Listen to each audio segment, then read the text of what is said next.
안녕하세요. 저는 평생 부모 마음에 못 받고 용서 구할 기회도 없이 살아가야 하는 30대 기혼 여성입니다. 힘든 일에 있어서 어떤 사연이 더 고슬프고 어려운지 판가름하는 건 소용없는 행동이지 않나 싶지만 많고 많은 고통 중에 부모님 마음에 상처를 주는 행위는 죽을 때까지 저를 아프게 할 것 같아요. 다들 부모님께 특별하게 잘못했던 일들이 있으신가요? 자식이라면 부모님 가슴에 못 안 박는 사람 없다고 하지만 유독 부모님께 잊지 못할 상처를 줬던 기억이 있으실 겁니다. 부모님한테는 있을 때 잘해야 한다고 하는데 제가 몰랐기 때문에 부모님께 못해드렸던 것은 아닙니다. 게을러서 효도를 미루고 미루다 기회를 놓쳐버린 것도 아닙니다. 어리석게도 저는 당시 아빠가 너무 미워서 일부러 상처를 주고자 했던 철부지 장녀예요. 그래서 아빠한테 모진 말과 거리두기를 했었고 아빠에게 용서를 빌 수 있는 기회를 저 스스로 놓쳐가고 있었습니다. 이 글을 쓰면서 저는 또 한 번 자책하고 아빠를 사무치게 그리워하겠지만 하늘에 계신 아빠에게도 이 사연의 목소리가 닿기를 바라며 제 이야기를 들려드리고자 합니다. 저한테는 일명 구두쇠라 불리는 아빠가 있습니다. 저희 집은 어릴 때부터 돈이 없는 게 아닌데도 집만 멀쩡한 아파트였지 사는 행색은 곰팡이 드글드글한 반지하에 사는 사람처럼 못 먹고 살았습니다. 그것이 다 아빠가 심하게 짠돌이였기 때문이었죠. 저는 장녀이고 제 밑으로 여동생만 2명이 더 있었는데요. 요즘에 딸 3명이라고 하면 딸 부잣집이라 하잖아요. 또 딸 셋이라 주위에서 아빠를 부러워하는 사람들도 있고요. 그러나 우리 부모님은 막 저희 셋을 낳았을 적에는 절대 딸이 칭송받는 시대가 아니었습니다. 당시에 자식이 셋이라고 하면 그리 많은 다자녀도 아니었거든요. 자녀 셋인 집인이 좀 많았고 더 많게는 4명, 5명인 집안도 덜어 있던 때였습니다. 그것만 된다면 자식 번성에 힘을 쏟는 시대였던지라 딸만 낳으면 아들 못 낳는 귀신 취급이 당연했을 정도로 당시에는 아들을 추구하는 사상이 많았다고 해요. 부모님은 기력이 딸려 우리 자매 셋으로 만족했다고 하지만 엄마는 사실 힘 닿는 데까지 노력해서 아들을 끝내 보고 싶어 했습니다. 그러나 아빠가 냉철하게 딸 셋이면 됐다고 거절한 걸로 알아요. 제 기억 속에 아빠는 늘 바쁜 사람이었습니다. 아빠는 번번한 직장인이 아니었고 소소한 장사치였는데 아이스크림 장사라든지 케밥 장사, 도시락 장사 등등을 하면서 생계를 이어왔다고 엄마한테 들었어요. 그리고 거기서 남는 제품들은 늘 우리 몫이었고 워낙 폐기가 많다 보니 저희 집에서 외식이나 배달 같은 건 꿈도 못 꿨습니다. 또 아빠는 냉철한 사람이기도 했습니다. 딸이 셋이라지만 우리 집에선 딸이라고 아빠한테 애교 부리는 자식들이 없었어요. 그만큼 아빠가 너무 무서웠기 때문이죠. 엄마가 한 번씩 어린이날이나 우리 생일 때 외식 한 번 하자고 하면 아빠가 그리 불같이 화를 냈던 게 기억에 생생합니다. 그런 쓰잘데기 없는 것들 챙길 시간에 애들 공부나 더 봐줘. 숙제는 제대로 하는지 저번에 막내 담임 선생님한테 전화 왔다면서 성적 내려갔다고. 허구한 날 돈 쓸 생각하면서 애들 허파에 바람 넣지 말고 학생으로서 공부에 집중하도록 시켜. 첫째가 벌써 초등학교 졸업할 때가 됐어요. 어린이 탈 벗기 전에 어린이날 선물은 받아봐야죠. 가족이 있는데 선물 한번 못 받아보는 게 말이 돼요? 하나 해주면 그 뒤에 줄줄이 해줘야 되는 건 몰라서 그래? 그것만 해도 돈이 얼만 줄 알아? 지금은 내가 벌고 당신이 아껴야 할 때야. 쉰소리 말고 가서 첫째 교복 좀 찾아와줘. 민식이 애 이번에 고등학교 간다길래 내가 교복 받아놨어. 남의 교복을요? 3년을 입어야 되는데 그냥 새로 하나 사줘요. 그러다가 해져서 어차피 사야 될 거예요. 저는 교복도 새 것을 입어본 적이 없었습니다. 엄마 말대로 입다가 해지면 그때서야 아빠가 교복을 사주었는데 그 교복이 다시 둘째한테 되물림되고 막내한테 되물림되고를 반복했죠. 막내는 한 번 대놓고 교복을 찢었다가 아빠한테 걸려서 그걸 기운 채로 학교를 다니는 꼴을 당하기로 했습니다. 아빠는 그만큼이나 바깥 일을 하면서도 자릿세 말고는 사적인 돈을 단 100원도 안 쓰는 사람이었어요. 저희가 아빠 몰래 엄마한테 이것저것 갖고 싶다 사달라 조르면 아빠가 용케도 그걸 알고 저희를 혼내는 일상만 반복되었습니다. 저뿐만 아니라 동생들도 기념일날 외식하고 왔다는 친구들 얘기를 들으면 그렇게 부러워했어요. 저희는 외식이 어떤 기분인지, 밖에서 가족끼리 먹는 밥은 얼마나 맛있는지 친구들의 얘기를 통해서만 가족의 애를 느꼈던 것 같아요. 몰랐던 사실인데 저희가 어릴 적 사진은 덜어 있어도 돌사진이라고 할 만한 건 딱히 없더라고요. 이것 또한 막내가 친구들이랑 얘기하다가 돌잔치에 관한 말이 나와서 한날 엄마한테 자기 돌사진 보여달라고 하는 탓에 알게 된 겁니다. 저희는 왜 돌사진이 없냐고 물었더니 엄마가 좋게 융화시켜서 아빠의 말을 대변해줬는데요. 엄마가 딸 셋 낳은 것이 당시 눈치가 보여 아빠한테 별 말을 못했고 때문에 예쁜 옷도 한번 입혀줘 본 적이 없다고 하더군요. 좋게 들으면 집 형편이 어려워서 돌잔치는 꿈도 꿀 수 없었다라고 들렸고 나쁘게 들으면 돌잔치가 뭐 유난이라고 큰돈 들어가면서 행사를 하냐라고 들릴 수 있었습니다. 엄마가 아무리 좋게 말해준다고 해도 이미 저희 셋은 후자 쪽으로 마음이 기울어 버렸어요. 아빠에게 늘 서운했지만 그날 돌잔치 얘기에선 좀 더 많이 서운했었던 기억이 납니다. 하필 우리가 사춘기였던지라 그때의 반감은 아빠가 우리를 사랑하지 않는다는 생각으로 연결이 되었어요. 그 때문에 우리 자매들은 자연스레 아빠와 거리가 생겼고 그럼에도 아빠는 한결같이 바쁘고 차가운 사람이었습니다. 엄마가 늘 뒤에서 우리에게 미안하다고 생활비 아낀 꼬깃돈을 쥐어주기도 했는데 엄마의 그런 배려는 저희가 아빠를 미워하게 만드는데 기름을 붓는 격이었죠. 엄마는 항상 저희한테 미안하다는 말을 달고 살았는데 아빠 같은 남자를 만난 엄마가 너무 불쌍하더라고요. 그래서 바보 같은 마음에 엄마더러 이혼을 하라고 말한 적도 있었습니다. 우리는 아빠 없이 살 수 있을 것 같으니 엄마 보고 돈에 정신 나간 아빠 같은 남자 버리라고 했죠. 제가 장녀이다 보니까 동생들은 자연스레 제 뜻을 따르게 되었는데 저를 보고 배워서 엄마한테 틈만 나면 이혼하라 그랬습니다. 안 돼. 그래도 아빠가 고생해서 번 돈으로 너희 학교도 가고 밥도 먹고 하는 거야. 형편이 너무 어려워서 끼니도 해결 못하는 애들이 얼마나 많은데 이 정도면 복 받은 거지. 복은 무슨? 내가 어디 없는 살림인데 바래? 가족끼리 외식 안 해본 집 우리밖에 없더라. 학교 가고 밥 먹고 자고. 이건 우리가 엄마 아빠 자식으로서 당연히 받아야 되는 거잖아. 솔직히 우리 집이 아파트만 좋지. 제일 못 살아. 맞아. 나도 친구들이 외식한다는 빕스 가고 싶어. 엄마, 왜 우리 집은 외식을 안 해? 동생들은 제가 하는 걸 보고 따라서 엄마한테 이혼을 요구했지만 갈수록 저보다 더 투정이 많아졌습니다. 제가 지나온 사춘기를 동생들은 이제 막 진입했기 때문이었죠. 하지만 엄마는 한결같이 아빠가 아니면 안 되는 사람이었고 아빠와 헤어지고 싶은 마음도 전혀 없어 보였습니다. 우리 자매는 그런 엄마를 정말 미련하게만 생각했었어요.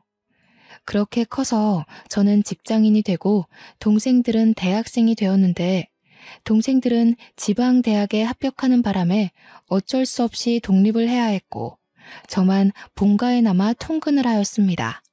아빠가 제게 그랬던 것처럼 동생들한테도 대학 보내기 전부터 등록금은 대주되 방세 내줄 생각은 없으니 알아서 하라고 신신당부했던 터라 다행히 착실했던 동생들은 기숙사에 덜컥 붙어서 월세 부담은 없었습니다.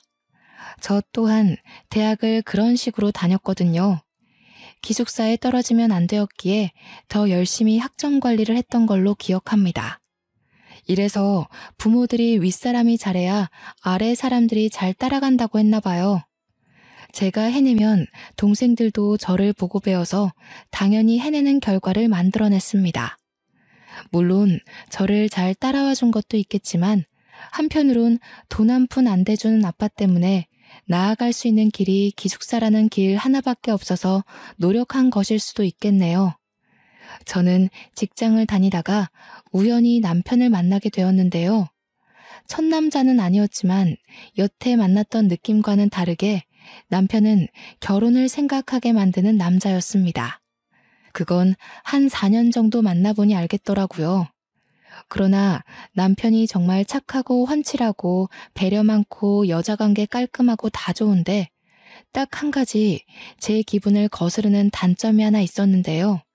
바로 돈 씀씀이가 너무 짜다는 거였어요.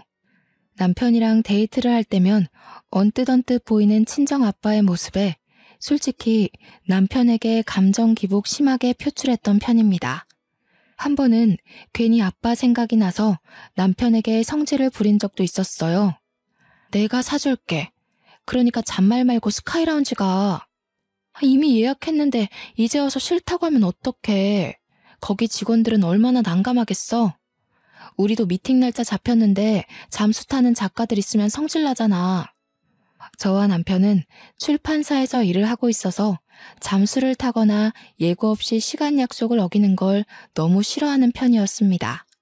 그런데 남편이 출발하기 전까지만 해도 괜찮다더니 꼭 엘리베이터에서 스카이라운지 메뉴를 보자마자 안 가겠다고 하는 거 아니겠습니까? 너무 비싸. 굳이 거기 아니라도 비슷한 음식 파는 싸고 괜찮은 데 많다니까? 겉멋든 사람들이나 그런 데 가서 돈 쓰는 거야. 서로 좋아하고 예쁜 추억 만들고 싶은데 좀 겉멋든 곳이면 어때? 자기는 나랑 우중충한 곳만 다니고 싶어? 자기는 나한테 예쁜 곳, 멋진 곳 보여주기 싫어?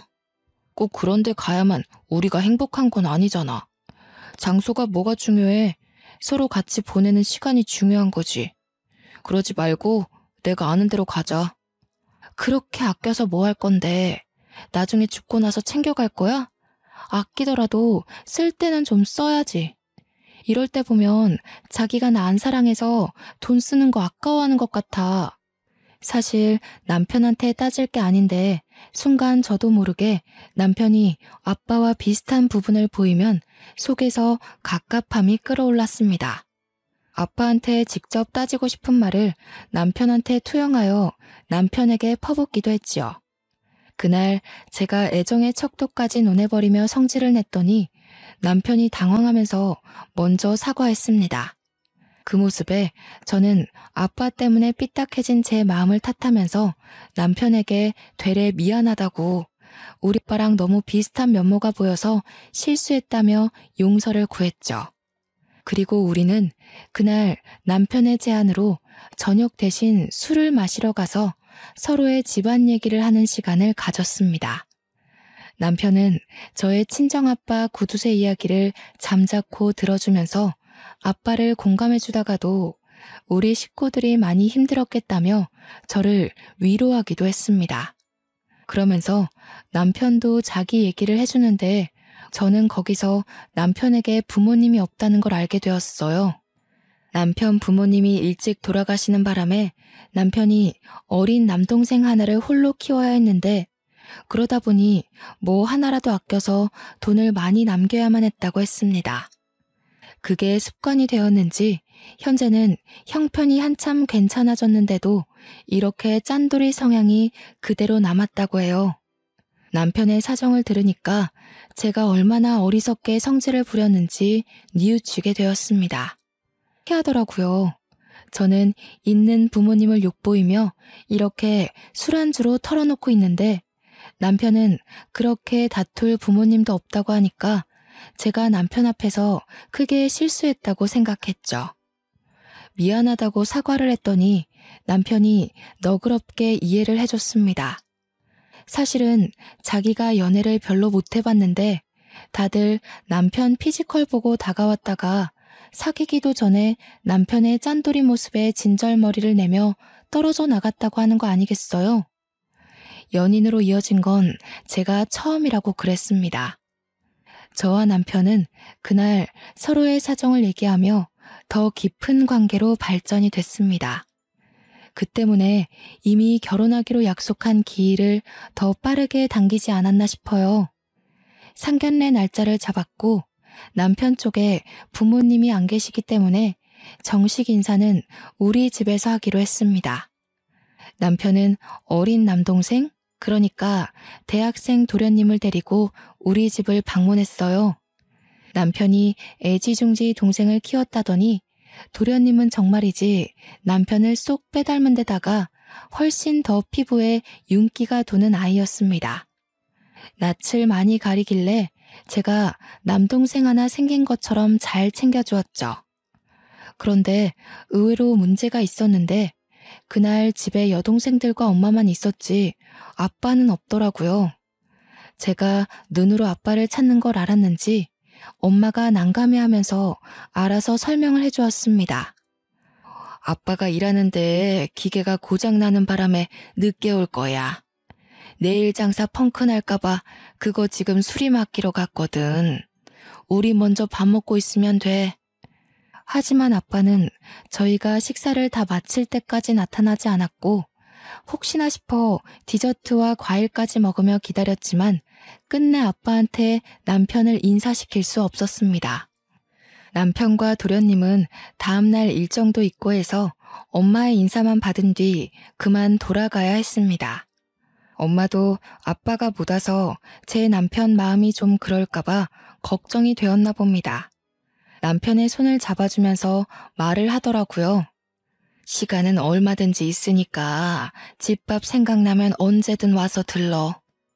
우리 이제 식구 될 거니까 시간 많잖아. 장인어른은 그때 뵈면 되니까 너무 속상해하지 말고. 네, 그럼요. 감사합니다, 장모님. 정말 맛있게 잘 먹었어요. 엄마가 해준 밥이 가물가물했는데 장모님 덕분에 다시 살아난 느낌이에요. 동생도 근래 먹었던 밥 중에 가장 맛있었다고 하더라고요. 모두가 기분 좋은 그 상황에서 표정을 고치고 있던 건 저뿐이었습니다. 당연히 아빠의 부재 때문이었죠. 제가 갑자기 상견례를 한 것도 아니고 어디 멀리 장소를 잡은 것도 아닌데 미리 알려줬고 바쁘더라도 충분히 얼굴 한번 비춰줄 법도 한데 나타나지 않았다는 게 미치도록 서운했어요. 남편도 괜찮다고 했고 엄마도 너무 그러지 말라고 했으나 아빠를 향한 서름은 이루 말할 수가 없었습니다. 그게 곧 분노로 변질이 되어버렸죠. 그리고 그날 밤 아빠는 자정이 다 되어서야 집에 들어왔는데 내내 지나간 감정을 담아두고 있던 저는 기다렸다는 듯이 거실로 나가 아빠한테 따졌습니다. 아빠는 나를 딸로 생각하긴 해? 우리더러 시집은 무조건 가라더니 그래서 사위를 데려왔는데 왜 거들떠도 안 봐? 우리가 아들이 아니라 딸이라서 그렇게 신경 쓸 필요는 없다고 생각했던 거야? 그래도 내가 장녀인데 아빠 자식이잖아. 부모로서 아무것도 안 해줬으면서 적어도 딸이 어떤 남자한테 시집을 가는지는 궁금해야 되는 거 아니야? 저의 큰 목소리에 엄마가 잠에서 깨서 밖으로 나왔고 동생들도 방학이었던지라 집에 있었는데 전부 막 자려다가 일어나 나와봤습니다. 아빠는 제 말에도 피곤하다고 내일 얘기하자며 방에 들어가려 했어요. 저는 그런 아빠의 뒷모습에 대고 자식으로서 두고두고 벌받게 될 발언을 해버리고 말았습니다. 차라리 아빠가 없었으면 좋겠어. 우리가 학교 다니고 밥 먹고 한 게 다 아빠 덕분이라고? 그럼 뭐해? 내 기억 속엔 아빠랑 같이 보낸 추억이 전혀 없는데. 이럴 거면 그냥 우리 아빠 하지 마. 아빠는 그 시간 제 말을 끝까지 듣고도 아무 대답 없었습니다. 등을 보인 채로 묵묵히 서 있다가 제게 겨우 남긴 말이 고작 더 할 말 남았냐고 묻기만 할 뿐이었어요. 그러더니 그대로 방에 들어가 버렸죠. 어리석어도 너무 어리석었던 저는 그게 또 서운하여 아빠가 들어간 방문에 대고 나는 이제 아빠 딸 안 할 거라고 소리를 질러버렸습니다. 이날이 제겐 가장 후회가 되고 후회로 모자라 제대로 된 벌이라도 받고 싶은 실수였습니다. 바보같이 저는 그렇게 아빠와 더 멀어져서 정말로 아예 남남이 되어버렸어요. 그 상태로 남편과 저는 결혼식을 올렸는데 그래도 결혼식은 아빠가 참석해 주셨더라고요. 대신 제가 거부하는 바람에 저는 아빠 손이 아닌 남편의 손을 잡고 입장을 했습니다. 아, 그때를 떠올리니 또다시 가슴이 저미도록 아프네요. 아빠가 멀리서 박수만 치고 있었는데 눈길이라도 한번 줄 걸 그랬습니다. 어쩜 못나도 이렇게 못난 짓을 할 수가 있었을까요? 저희 부부는 친정엄마가 반평생 모았다는 돈을 선물로 받아 신혼집에 보태었습니다. 그렇게 저는 우리 자매 중 가장 늦게 독립을 하게 되었죠. 그때까지도 아빠랑은 안부 전화 따위 안 하고 엄마한테만 연락을 했어요. 남편이 엄마가 해주는 반찬 너무 맛있게 잘 먹네? 내가 돈 붙여줄 테니까 좀 더 만들어줄 수 있어? 내일쯤 한번 들릴게. 그래, 얼마든지. 용서방이 잘 먹는다고 하니까 기분이 좋네. 그나저나, 넌 아빠한테 한 번씩 연락하니? 아빠가 요즘 너 어떻게 사나 한 번씩 물어보던데. 문자라도 한 통 남겨주지 그래. 나랑 아빠 사이 어떤지 몰라서 그래? 나는 아빠한테 아직 서운한 감정 남았어. 솔직히 아빠가 먼저 사과하지 않으면 마음 풀 생각도 없어. 엄마는 아빠를 대신해서 저와 아빠의 관계를 화해시키려고 했습니다. 엄마랑 통화할 때마다 그런 소리를 꼭 들었어야 했는데 그런 얘기를 할 때마다 제가 엄청난 반감을 드러냈거든요. 자꾸 아빠 얘기할 거면 엄마한테도 전화 못한다는 소리를 하면서 정말 못되게도 협박을 해버렸네요. 그러던 어느 날 아빠가 일을 하다가 다쳤다는 엄마 전화 때문에 남편과 함께 병원을 찾게 되었는데요. 아빠는 다쳤다면서 어디 하나 붕대로 묶은 곳도 없이 환자복만 입고 누워 있었습니다. 우리가 온 걸 보고 엄마가 먼저 반겨주었는데 아빠는 무뚝뚝하게만 대응만 하더군요. 그래서 어디 다쳤는데? 조심 좀 하지 그랬어. 병원비 나가는 것도 아까웠을 텐데 어떡해? 그렇게 아끼던 돈 왕창 날리게 생겼네. 너 아빠한테 그게 무슨 말이니? 아빠가 다쳤는데 꼭 그런 식으로 말을 해야겠어? 그래도 네가 장녀잖아. 동생들 타일러서 아빠 힘든데 위로 한마디 해주지는 못할 망정 왜 그러니? 올라서 물어? 여기 병원인데 내가 또 아빠랑 다퉈야 알겠어?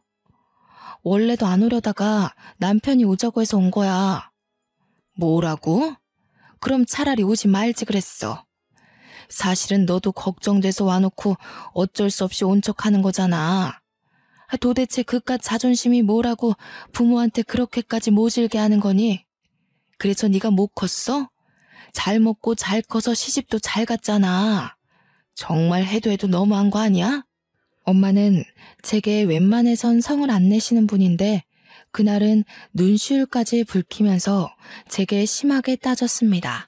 아빠 다치는 거 한두 번도 아닌데 그날은 유난히 엄마가 울분 섞인 모습을 많이 보였어요. 누가 보면 아빠가 죽을 병이라도 걸린 줄 알도록 착각할 만한 표정이었죠. 솔직히 좀 당황스러웠습니다. 웬만하면 제 편을 들어주시던 엄마가 저를 엄청 원망하듯 호소하는 게 저를 많이 흔들리게 하였어요. 엄마랑 말다툼을 하는 사이 아빠가 유독 쇳소리 비슷한 기침을 많이 했는데요. 엄마와의 대화가 거슬릴 정도로 장기침이 많았지만 그 와중에 저는 단순히 감기까지 걸렸나 보네 라고 생각했었어요. 그날따라 다른 사람 같던 엄마만 걱정했지 아빠는 여전히 제 안중 밖이었으니까요. 남편이 아빠한테 따뜻한 물을 챙겨주는 대신 나는 인사도 안 하고 그곳을 나오게 되었습니다. 그리고 엄마한테서 퇴원을 했다는 말을 들었어요. 엄마가 그날 화냈던 것도 사과를 했습니다. 아빠가 다쳐서 순간 예민해지는 바람에 그랬다고 하네요. 그때만 해도 그냥 아, 그렇구나 하며 따로 연락을 드리진 않았죠. 그렇게 세월이 좀 흘러 제게는 뱃속에 아이가 생겼습니다.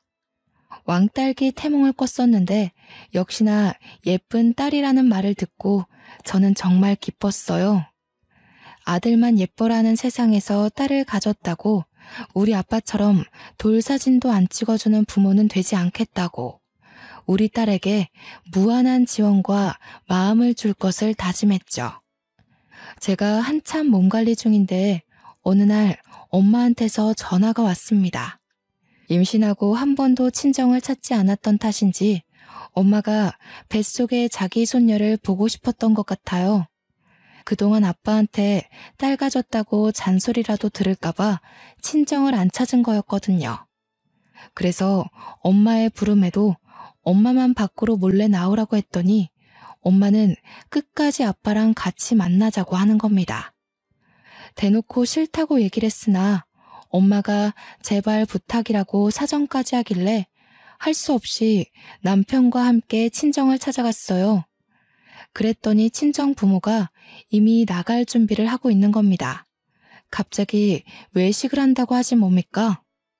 막 도착한 저희를 싣고 아빠는 동네에서 가장 비싸다고 하는 고깃집을 갔어요.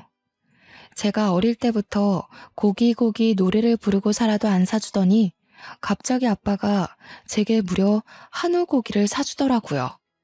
많이 당황스러웠지만 혹시 이게 화해의 의미인가도 싶었습니다. 아빠한테 묻고 싶은 게 많았지만 그간의 어색함 때문에 선뜻 말을 걸기가 애매했어요. 엄마랑만 대화를 나눴던 걸로 기억합니다. 비록 아빠가 아무 말은 하지 않았지만 그날 솔직히 저는 기분이 좀 풀렸습니다. 이게 바로 부모 자식 간의 마음인 걸까요? 아빠가 제게 외식을 쏘는 이유가 마치 화해의 의미가 맞는 것 같아서 아빠의 숨겨진 마음이 알아서 느껴지더라고요. 아빠는 식사 시간 내내 묵묵하게 고기만 구우면서 굽는 족족 저한테 덜어주었습니다. 그때 제가 그 자리에서 처음으로 제가 먼저 아빠한테 말을 걸었어요. 그만하고 아빠 먹어. 아빠 지금 한두 점 먹은 거 알아? 내가 계속 봤는데 먹지도 않고. 우리는 우리가 알아서 챙겨 먹을 수 있으니까 이제 아빠 좀 먹어.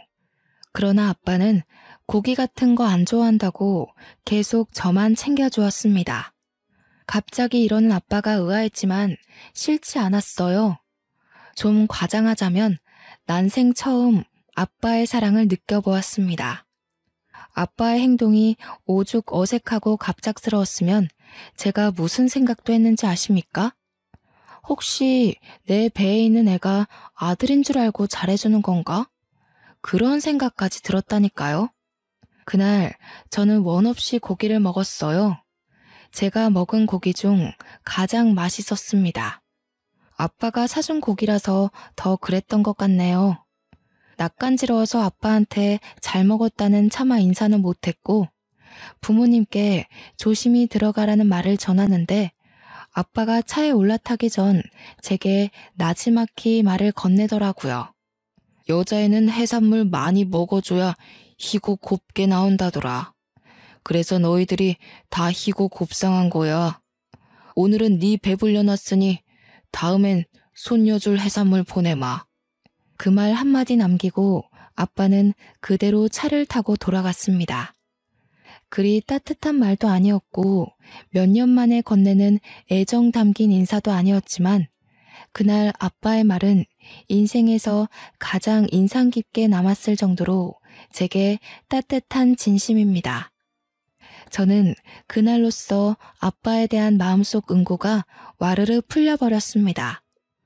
아빠가 용기 내서 손을 내밀어줬으니 앞으로는 제가 자식으로서 아빠에게 화해의 손길을 내밀어 봐야겠다고 생각했죠. 그리고 2달 후, 갑작스런 산통 때문에 응급실에 실려간 저는 조기 출산을 했어요. 새벽이었는데도 남편이 친정부모에게 알려드려야 될 것 같다고 전화해서 친정부모가 달려오기까지 했습니다. 그날 엄마는 저를 출산을 끝낸 저를 보고 갔는데 아빠는 제가 낳은 손녀만 보고 그만 돌아가 버렸어요. 지난번 고기 사준 날 이후로 아빠한테 마음이 좀 풀렸었는데 살짝 또다시 서운하더라고요. 그건 그거고 막상 딸을 보니까 세상 만사 모든 걱정이 싹 사라지는 거 아니겠습니까? 세상에 이렇게 예쁜 생명체가 있다는 것이 얼마나 신기하던지. 친정 부모님도 우리 자매를 낳았을 때 이런 기분이었을까요? 정말 뭐 하나 부족한 것 없이 애지중지 키우고 싶었습니다. 그렇게 딸만 보면서 행복하기만 할 줄 알았던 제 삶에 난생 처음 고비가 찾아왔는데요. 바로 아빠가 병원에 입원했다는 소식이었습니다. 처음엔 또 어디 다쳤나 안일하게만 생각했어요. 하지만 엄마가 전화에 대고 울먹이는 소리가 심상치 않았고 숨을 헐떡이면서도 엄마는 그만 솔직히 얘기해줘야 될 것 같다며 아빠에 관한 사실을 얘기해 주었습니다. 니네 아빠 소세포 폐암이란다. 지난번에도 다친 게 아니라 폐암 때문에 병원 입원했던 거야. 아빠가 너희들한테 알리지 말라고 그렇게 호통을 치니 말을 못했어. 그런데 너네 아빠가 오늘 밤에 갑자기 쓰러져 버렸지 뭐니? 어떡하면 좋아. 니네 아빠가 얼마나 열심히 살았는데 이제 좀 편하라고 하니까 이런 날벼락 같은 일이 생겼다. 네 아빠 불쌍해서 어쩌니? 아빠가 길어봤자 1년밖에 살지 못한다는 충격적인 소식을 듣고 저는 남편에게 애를 맡긴 후 병원을 찾아갔습니다. 그때 지난번 입원했을 적 이미 가망 없는 말기라는 판정 때문에 아빠는 치료를 거부했고 그 탓에 지금은 산소호흡기를 차고 중환자실에 누워있는 상태까지 악화된 것이었어요. 저녁이라서 당장은 면회를 한 명씩 해줄 수 있다길래 엄마는 이미 하고 나왔으니 몇 시간 뒤에 한 번 남은 면회를 저더러 들어가라 했습니다. 저는 엄마와 같이 중환자실 앞에서 내내 기다렸다가 간호사의 부름에 안으로 들어갔고 아빠는 때마침 눈을 뜨고 있었어요. 제가 온 걸 본 아빠가 말없이 저를 바라보기만 하는데 늘 근엄하던 아빠의 모습이 한없이 약해 보여서 그만 제가 눈물을 울컥 쏟아버렸습니다. 아빠, 말 안 했어.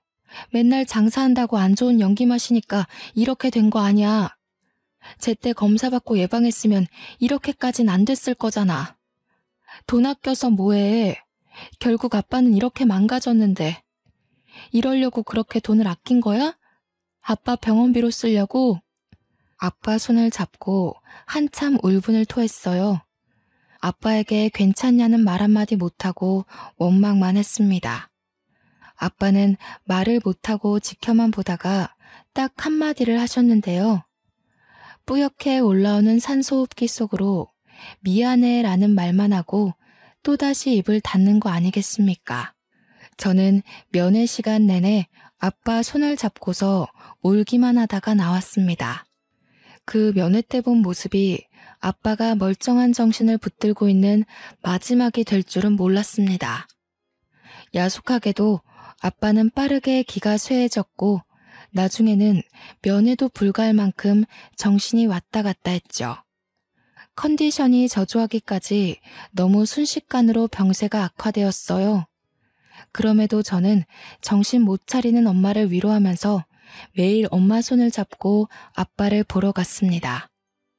아빠가 살아생전에도 이렇게 많이 얼굴 마주해주지 못했는데 다 죽어가는 그 앞에서 제 모습을 보이고 있자니 미치도록 후회스럽고 제 자신이 용서가 안 되어 너무 힘들었습니다. 그리고 동생들과 남편까지 아빠를 보러 병원으로 왔던 날 저는 아빠의 눈물을 처음 보았어요. 가족을 들여보내주는 시간이 있었는데 아빠는 누가 봐도 정신이 온전치 못했고 초점이 이상했거든요. 그럼에도 불구하고 울고 있는 가족들을 알고 있는 건지 아빠 눈가에서 눈물이 흘렀지 뭡니까. 그걸 보고 엄마는 아빠의 얼굴을 한참이나 쓰다듬으며 통곡을 했습니다. 세상이 무심하기도 하지. 당신이 어떻게 살았는데, 딴짓 한 번 안 하고 얼마나 가족을 위하면서 살았는데, 이제 좀 두 다리 뻗으려고 하니까 왜 이렇게 가버려요? 나더러 당신 없이 어떻게 살라고. 여보, 나만 두고 가지 마요. 제발 일어나요. 저와 동생들도 아빠 손을 잡고 놓지를 못했습니다. 정말 말도 안 되는 일이지만 기적이 일어나서 우리 아빠가 다시 기운 차리길 바랬어요. 하지만 아빠의 죽음은 이미 예견되어 있는 일이었고 역시나 그런 기적은 일어나지 않았습니다. 아빠는 이대로 우리 곁을 영원히 떠나게 되었습니다. 그리고 저희 식구는 정말 힘든 시간을 보냈어요. 특히 엄마가 가장 많이 힘들었을 겁니다. 늘 아빠를 믿고 사랑했던 분이니 아빠 없는 빈자리가 얼마나 크겠습니까?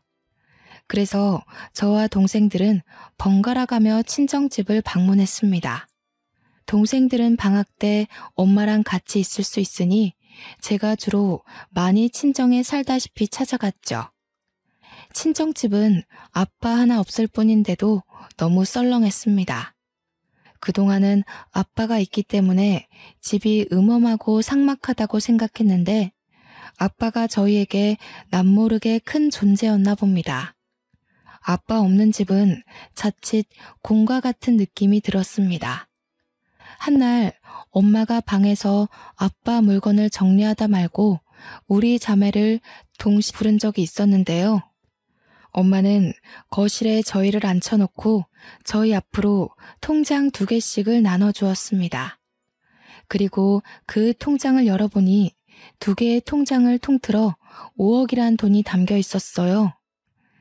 네 아빠가 너희를 사랑하지 않는다고 생각했지? 그랬을 수도 있지. 하지만 아빠는 미리 알았던 거야. 너희가 딸이기에 우리 세대 부모라면 기본적으로 딸을 낮잡아 보잖니. 아빠는 너희가 어디 가서도 대접받을 수 있게 힘을 주려고 했어. 너희 이름으로 땅도 사놓았거든. 그러니까 엄마 말은 아빠가 훗날 저희가 커서 사회를 나가거나 결혼을 하게 되면 여자라는 이유로 무시를 받을까봐 힘을 주기 위해 돈을 모았다고 얘기를 하더라고요. 미친 듯이 돈만 모으면서 조금이라도 저희 위상을 높여주려고 했다는 거 아니겠습니까? 아빠는 엄마랑 결혼하고 엄마를 시댁의 무시로부터 지켜주지 못해서 미안하다고 그렇게 고개를 숙였어. 시댁에서 엄마를 좀 많이 괴롭혔거든. 아빠는 너희들도 시집가서 이 엄마처럼 고스란히 그 고통을 겪게 될까봐 돈이라도 꼭 쥐어주려고 했던 거야. 아빠가 방법이 좀 달라서 그렇지 하루 한시도 안 빼놓고 너희 생각만 했어. 아빠한테는 너희가 자산이고 보물이었단다. 이미 동생들은 울음이 터졌고 아빠한테 미안해서 어떡하냐고 서럽게 울기 시작했습니다. 저 또한 가슴 미어지게 아파서 눈물이 났지만 아빠한테 지은 죄가 많아서 감히 아빠를 마음 놓고 그리워할 자격이 있나 싶어 참았어요. 그때 엄마가 눈가를 훔치면서 제게만 따로 건네준 사진이 있었는데요. 제가 언제 한번 일을 본다고 제 딸을 친정엄마한테 잠깐 맡긴 적이 있었거든요. 그런데 엄마가 건넨 그 사진 안에서 아빠가 우리 딸을 안고 환하게 웃고 있는 겁니다. 그날 엄마 혼자 있었잖아. 아빠한테 전화했더니 장사까지 접고 달려오셨어. 손녀 얼굴 한번 보겠다고 오토바이 타고 10분 만에 오셨지 뭐니. 네 아빠가 손녀 보면서 얼마나 좋아했다고. 그 사진은 엄마가 몰래 찍은 거라고 했는데 엄마도 오랜만에 보는 아빠의 웃음이 좋아서 계속 가지고 있었다고 했습니다. 이제 그만 저한테 줘야 할 것 같아 사진을 인화했다고 해요. 그날 저녁 제가 방에서 몰래 얼마나 울었는지 모릅니다. 도대체 저는 아빠에 대해 얼마나 모르고 있었던 걸까요? 아니, 아빠라는 존재를 제대로 알려고 한 적은 있었을까요? 아빠가 저희에게 이렇게나 무한한 마음을 주고 있었다는 걸 왜 아빠가 돌아가시고 나서야 알게 된 걸까요? 하늘이 제게 주는 벌이라면 마땅히 받겠지만 그 전에 아빠에게 진심으로 용서를 구할 수 있는 기회가 있다면 기꺼이 1000배라도 하고 싶다는 생각을 수만 번 했습니다. 그리고 아빠의 갑작스러운 부재로 저와 남편은 친정에 들어가 살게 되었어요. 그곳에서 저는 틈만 나면 아빠 방에 들어가서 이미 정리해 놓은 아빠의 옷이랑 물건들을 열어봤습니다. 아빠가 너무 보고 싶었어요. 정말 허튼 짓 없이 충직하게 가장의 역할을 해낸 분인데 제가 몰라도 너무 몰랐습니다. 아빠는 누구보다 저희를 위해서 마음과 돈을 쓰신 분이었고 저의 임신을 축하하며 아낌없이 퍼줬음 손녀를 축복으로 받아준 사람이었는데 누구보다 저희 자매를 사랑해준 아빠였는데 제가 더 똑똑하지 못해서 아빠의 사랑을 몰라줬다는 것이 계속해서 한으로 남아있네요. 아무것도 모르고 아빠한테 모진 말만 했던 저는 아빠와 함께 보낼 수 있었던 귀한 시간을 자체적으로 없애버린 셈이 아닙니까? 이런 생각만 하면 제 자신이 무척 용서가 안 돼서 많이 힘들었습니다. 그래서 저는 기일이 아닌데도 아빠를 자주 찾아갔어요. 사진 속 아빠는 옛날에 찍은 사진인지 약간의 미소를 띠고 있었습니다. 사진이 참 예쁘게 잘 찍혔더군요. 저는 아빠 사진 옆으로 저희 가족 사진을 넣어놨어요. 절대 아빠를 잊지 않겠다고 약속하는 마음과 함께요. 세상에서 가장 슬픈 일이 바로 가족을 먼저 떠나보내는 거라고 생각합니다. 누구나 겪을 수밖에 없고 결국엔 닥치게 될 일을 좀 빨리 겪은 것뿐인데 왜 이렇게 아픈지 모르겠습니다. 현재는 세월이 좀 지나서 우리 손녀가 6살이 되었어요. 손녀를 많이 사랑해줬던 아빠가 혹시 제 딸을 많이 보고 싶어 할까봐 아빠 기일마다 딸을 꼭 데리고 방문을 합니다. 덕분인지 우리 딸도 할아버지를 기억하고 있어요. 물론 직접 만난 기억은 못하지만 사진을 보면서 할아버지가 이런 사람이다 하고 얼굴을 아는 것 같더라고요. 그리고 저는 주책맞게도 아직까지 눈물을 흘린답니다. 아빠만 보면 자동적으로 가슴이 아프고 눈물샘이 반응을 해요. 그날은 하루 종일 아무것도 못하고 지쳐 잠들 때까지 울기만 했죠. 불효를 저지른 것에 대한 대가가 아닌가 싶습니다. 참, 이건 엄마가 깜빡하고 제게 뒤늦게 말해준 건데요. 엄마가 저희 신혼집 구하라고 줬다던 돈 있잖아요. 그게 사실은 아빠가 준 돈이라고 하더라고요. 당시 제가 아빠를 외면하던 때였기에 아빠가 자기가 주는 돈이라고 하면 내가 안 받을 것 같다고 엄마한테 거짓말을 시켰다고 합니다. 정말 저는 아빠한테 잘못한 채로 천벌 받고 있는 게 맞나 봐요. 제 자신이 쪽팔리고 한심해서 죽을 것처럼 힘들더군요. 죽을 정도로 힘든 적이 없어서 이만큼 아픈 건지도 몰랐어요. 앞으로 누가 죽을 만큼 힘든 일이 있다고 하면 진심으로 경청하고 보듬어줘야겠습니다. 여기까지 글을 써오는 내내 저는 계속 벌을 받는 기분이었습니다. 울면서 속죄하며 쓰다 보니 벌써 하루가 다 갔네요. 라디오가 하늘에까지 닿는 일은 없겠지만 라디오에서 퍼지는 음파가 우연이라도 하늘에까지 울려서 아빠가 들을 수 있었으면 좋겠습니다. 제가 모르는 세상에 꼭 그런 기적이 있길 바래요. 그렇게 생각하면서 꼭 아빠한테 말해주고 싶어요. 미안했다고. 아빠 목숨 다해서 우리를 사랑해줘서 고맙다고. 우리 아빠 짠돌이 아니고 최고로 훌륭한 아빠였다고. 단 한 번만이라도 아빠가 꿈에 나온다면 꼭 안아주면서 하고 싶은 고백도 있는데 바로 사랑한다는 말입니다. 솔직히 가족끼리 그런 직설적인 표현하는 게 너무 낯간지럽지 않잖아요. 너무 쉬운 말인데도 희한하게 가족들한테는 그 말이 잘 안 나오지 않습니까? 생판 초면이었던 남편이랑도 1년도 안 돼서 사랑한다는 말을 수십 번 텄는데 왜 저는 가족한테는 그런 쉬운 말을 해주지 못했는지 모르겠습니다. 편지로는 할 수 있었는데 그마저도 아빠는 빼고였어요. 그러니까 아빠한테는 쑥스러운 마음을 담은 편지도 써본 적 없다는 겁니다. 아빠를 보내고 나니 이렇게 못해준 것들만 생각이 나네요. 부모를 보낸 자식분들 다 저와 같은 마음이겠죠? 아빠를 마주할 수 있던 수많은 기회를 놓친 제가 지금에서야 단 한 번의 만남이라도 생기기를 갈망하고 있네요. 창피하지만 꼭 한번 다시 만나고 싶어요. 그럼 다른 말 전부 마음속에 삼키고 딱 한마디 해줄 겁니다. 사랑해요, 아빠. 라고 말이에요. 다들 저처럼 두 번 다시 없을 기회 놓치지 마셨으면 합니다. 내 옆에 놓인 무수히 많은 기회를 매일매일 잡으셔서 가족과 행복한 시간 만들길 바래요. 가족이야말로 익숙해서 소중한지 모르는 가장 위태로운 관계가 아닙니까? 쓰다 보니 내용이 좀 많이 길어졌습니다. 그만 인사드릴게요. 제 이야기 들어주셔서 너무 감사합니다.